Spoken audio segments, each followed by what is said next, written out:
Choosing a file in Python with simple dialog. I would like to get file path as input in my Python console application. Currently, I can only ask for full path as an input in the console.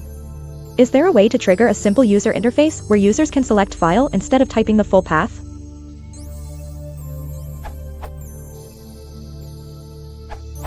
In Python 2, use the Dialog module. In Python 3, use the kinter.fileDialog module.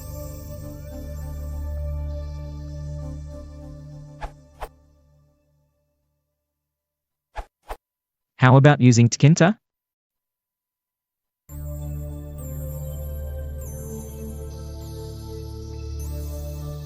Done.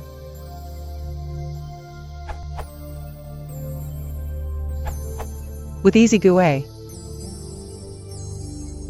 To install. Demo.